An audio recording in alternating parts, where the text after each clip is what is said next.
Right then, welcome to Happy Hungry Hibby. What I'm going to cover this week is something that I've been anticipating covering for quite a while. I'm not sure if you've noticed, but I'm absolutely mushroom mad at the moment. I've really enjoyed doing lots of research and reading into the world of fungi. Enjoyed reading the book Entangled, which is by Merlin Sheldrake. What we're going to cover is actually something very basic from this modern guide to growing fungi. Now, I've actually covered a review of this book, so do check it out. So this book is by actually the Kelly brothers, but it's actually sisters. It's Lorraine and Jodie Kelly. I've actually purchased one of their grow kits and done a video, so do check that out. Really good. But what I want to do is I want to actually show you how to dehydrate mushrooms. As you can see here, I've actually bought some already dehydrated mushrooms. Not very cheap though. You know, for this it's probably about £25. Great. You know, one little thing I did have an issue with, I actually contacted these because I was quite concerned that although this has got a really long shelf life, there was actually some form of growth on the mushrooms, and I've actually separated these, and as you can see here, I mean, it really does smell strong. It's got a really potent smell. Really good. And these dried mixed forest mushrooms have actually got a combination of different wild mushrooms. It's got slippery jack, got the cloudy and oyster mushrooms, so it's a combination of 3 different ones. I also bought a massive bag of dried porcini mushrooms, and the shelf life on this, it's like about 18 months to a couple of years, so it'll last a long time. Actually got a little bit of white growth on them, as you can see here, right there. Yes, you can see. What I'm going to do is I'm just going to sort of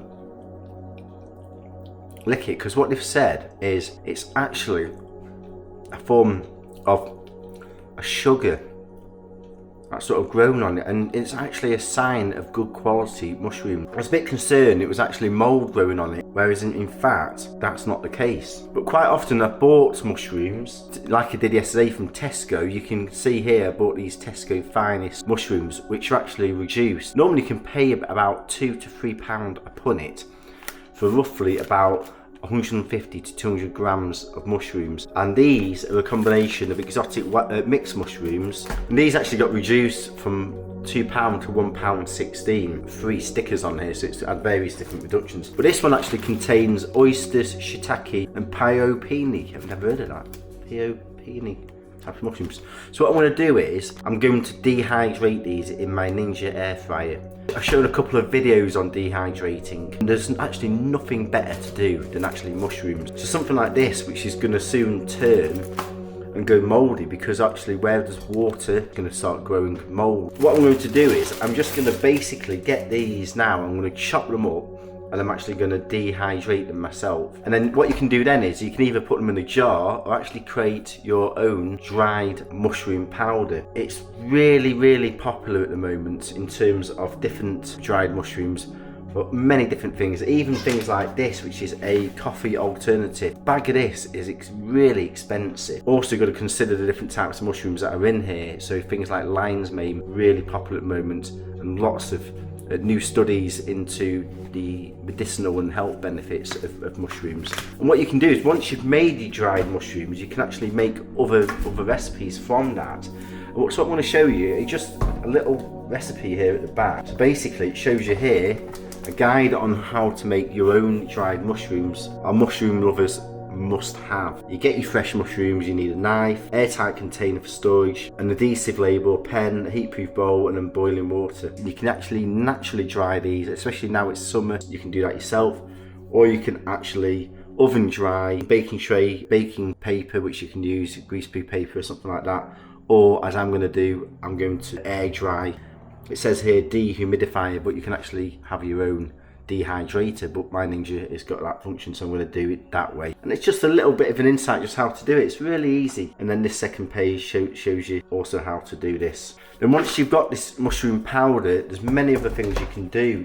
See here, the mushroom coffee, as they've just shown this product here, you know, you can pay £20 to £30 a bag of this, whereas you can actually make this yourself. Really good book this. It really shows you a guide of how to do it. Also mushroom infusions.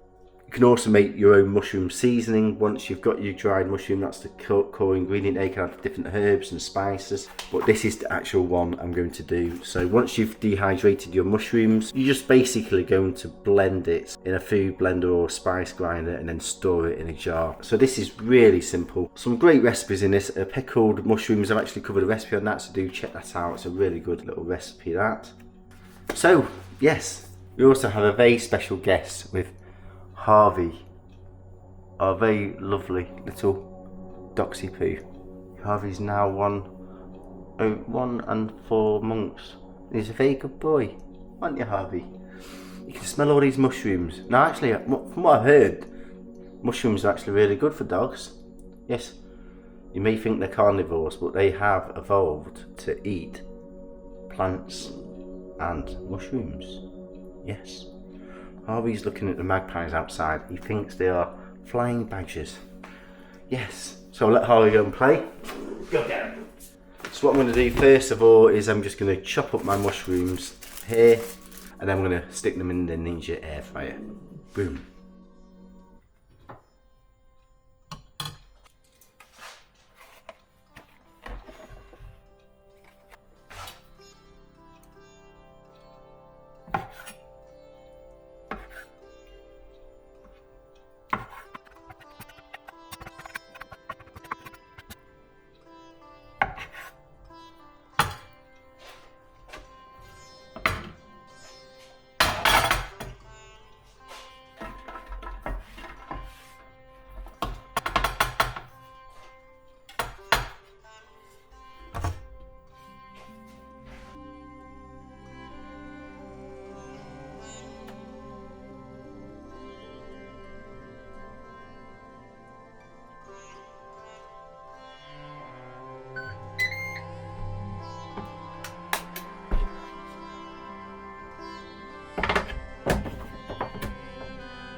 Okay, so it's been an absolute labour of love, this. There's quite a few different ways you can actually do this, and actually, believe it or not, the old school pestle and mortar is probably the best way. And if you can really see inside there, you can actually really get this to a really fine powder.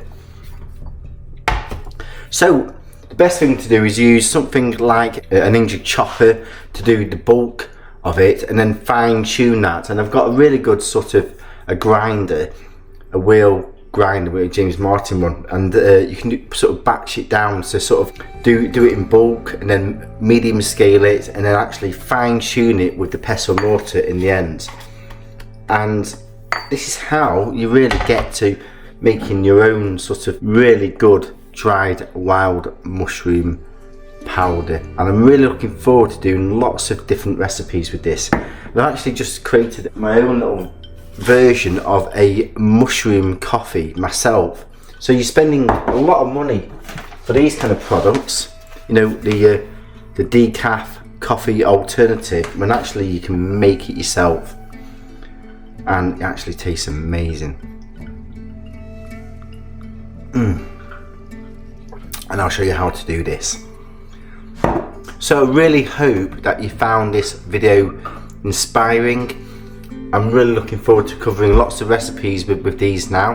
Probably going to last me probably for the rest of the year, if not into next year, depending on how I use it. But I'm really looking forward to actually cooking with it as well, using it as an umami booster. And the health properties of this are absolutely tremendous. Do check out my video where I've actually covered a insight courtesy of Zoe, actually from Merlin Sheldrake. Is actually a really good sort of specialist on this topic. So really hope you enjoyed the video. Please do subscribe, lots of love and passion going into this. Also check out my playlist for other mushroom recipes. Take care everyone, enjoy.